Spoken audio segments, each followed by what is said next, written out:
Hey guys, welcome back to my guide series in The Long Dark.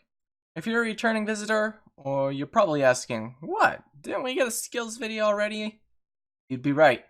The reason we're getting another is I decided to redo it. I was not happy with the last one. It was a break from my normal guides. It was fluffy, it had misinformation because I didn't do all the normal research I normally do. I was lazy with it, and I just wasn't happy with it. So, here's the actual guide. Yeah. Oh, if you're new here, hi. Also, the guide starts now. While The Long Dark may be a survival game, it does have skills similar to an RPG that the player can grow to increase their effectiveness and boost their survival odds. Skills are normally increased by just repeating the task they control, but there are some tips and tricks to boosting the speed at which you increase your level. We'll discuss each skill, cover why it's important, give you some overall guidance on prioritizing skills in your run. If there are little ways to increase your skill more quickly than just using it normally, we'll also go over that as well. Without further ado, let's dive right in. First up on the list is Archery. Archery is used to improve the effectiveness of your bow and arrow when you use it for defense and hunting. Interloper players will only have the bow available to them, but Stalker and below will also have access to the firearms. Unless you're a massive fanboy of the bow like me, or just prefer it over the firearms, you'll likely not find much use for it since the inclusion of the revolver. However, the bow is still arguably a great weapon within its niche, so let's discuss some tips for leveling up. First off, you get skill points for successful wildlife hits, regardless of whether they kill the animal or not straight off.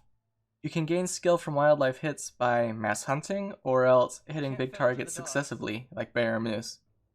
However, this is resource intensive, as you'll be maintaining your bow and making new arrows often. But if you want to level up quickly, it is a path towards that. Another way to level up quickly is to make a lot of arrows.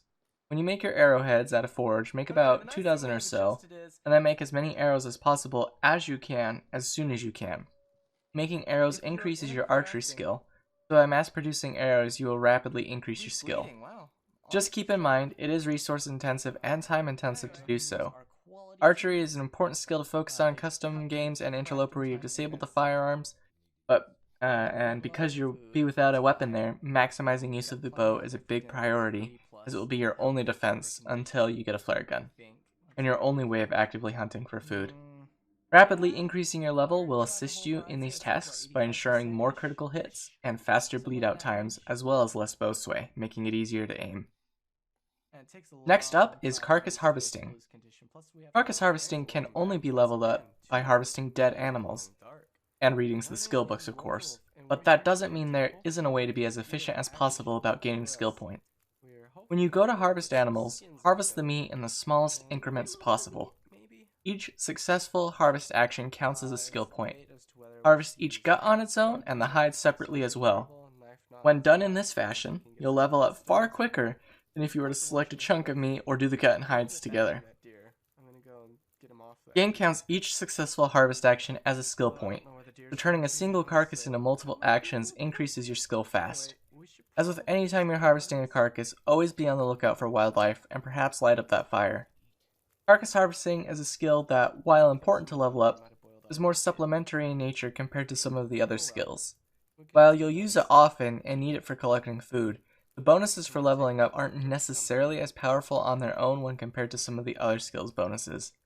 Reduction in harvest times means you'll spend less times outdoors, which is nice, especially in the higher difficulties, but overall it is just a nice perk to have instead of a massive boost to your ability, but that doesn't mean it isn't worth gunning for though. You'll also be able to harvest frozen carcasses by hand at certain percentage levels as you progress through the skill ranks up to level 5. Alright, let's discuss cooking next. Carcass harvesting and cooking synergize together very well. If you harvest your meat in the smallest increments, you'll also gain cooking skill relatively fast. You'll get a skill point for each successful item cooked, be it meat or tea or coffee. Water doesn't count towards this. So if you cut your carcasses up small as possible, and then cook those smaller pieces of meat, you get more cooking actions completed from the same total weight of meat, just with more pieces.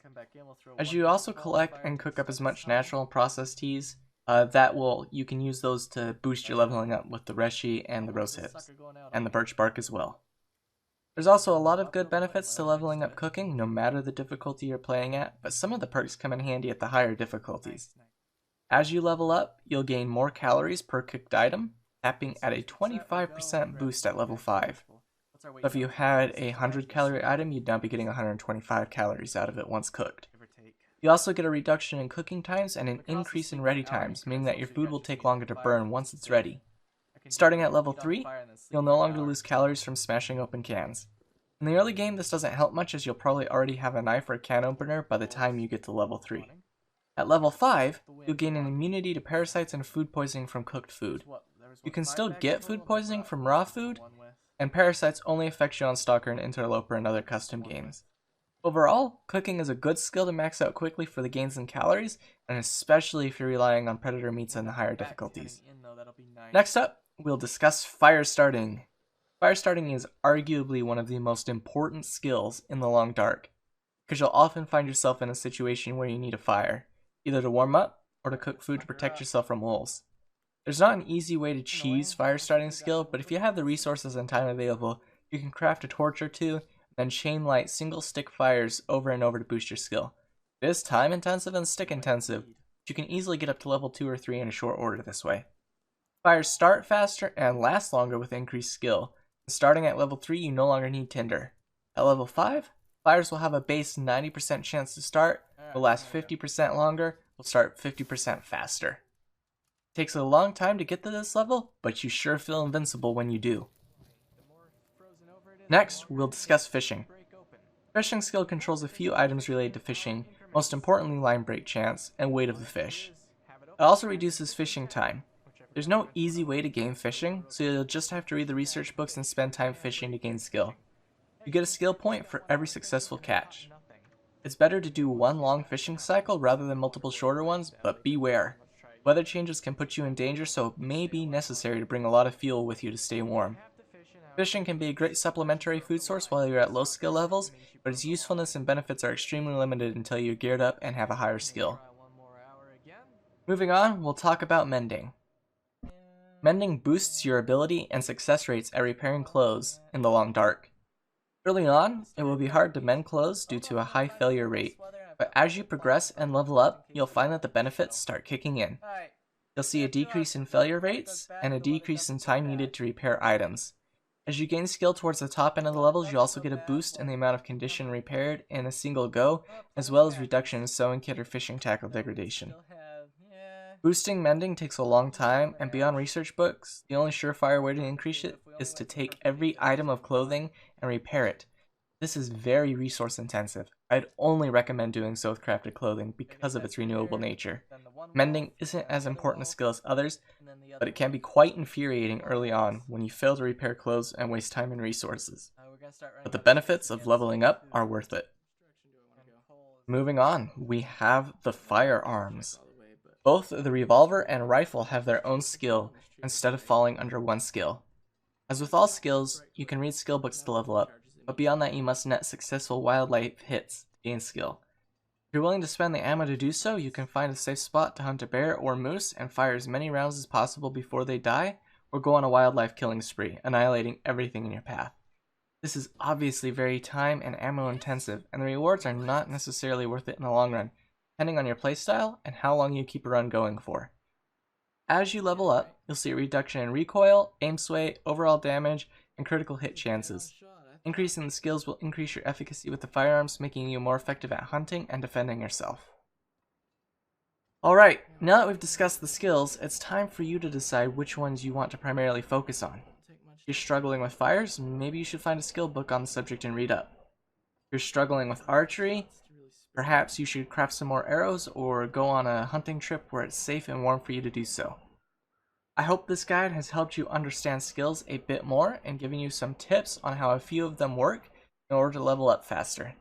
Skills are very important to your success in the Long Dark, so don't let them slip to the wayside. As always, I've been Lonelywolf. Stay safe, stay warm out there.